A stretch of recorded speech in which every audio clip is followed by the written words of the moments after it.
Human evolution. Cyberspace.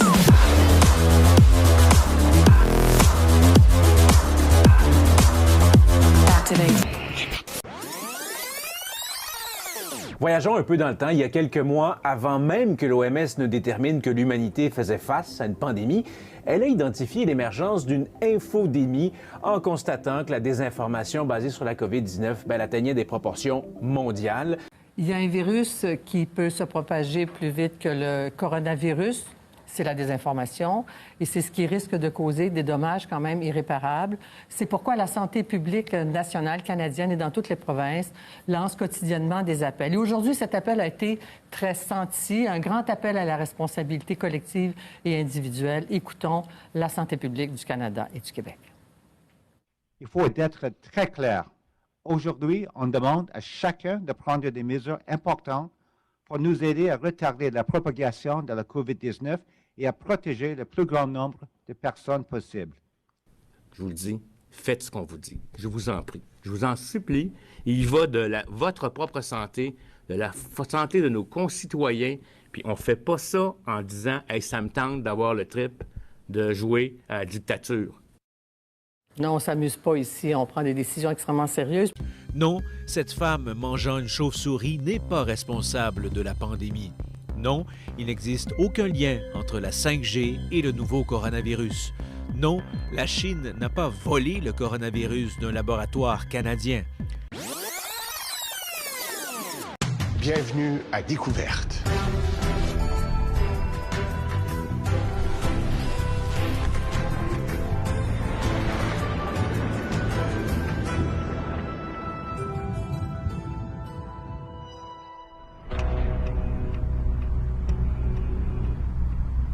Le virus SARS-CoV-2 qui a causé la pandémie pourrait-il provenir d'un laboratoire? I can tell you that there is a significant amount of evidence that this came from that laboratory in Wuhan.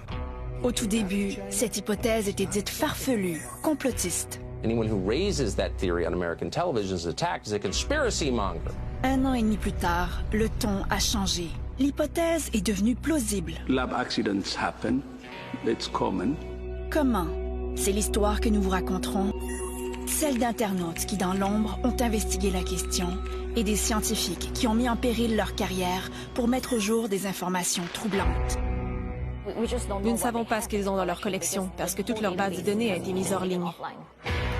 L'hypothèse est effrayante. Si elle s'avère, les répercussions seraient immenses.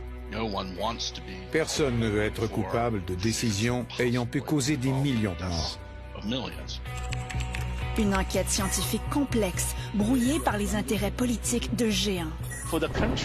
Certains pays essaient d'en faire un enjeu politique. Ceux-là ne veulent pas connaître l'origine du virus. Et c'est ce que l'OMS leur demande. Voulez-vous vraiment connaître l'origine ou jouer à faire de la politique? Après 1 an, l'enquête sur les origines de la COVID dévoile le peu de contrôle que nous avons sur les expériences risquées menées sur les pathogènes les plus dangereux de la planète. Do you support the money from NIH that was going to the Wuhan Institute? Let me explain to you why that was done.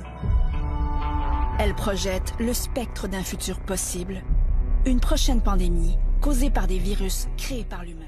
Et dans le cas des fausses nouvelles, mais on peut considérer que les super propagateurs, ça a été les influenceurs, les vedettes qui avaient énormément d'abonnés, les gens sur YouTube qui pouvaient en quelques instants transmettre la fausse nouvelle à des centaines, voire des milliers de gens en même temps. Non, on ne s'amuse pas ici. On prend des décisions extrêmement sérieuses.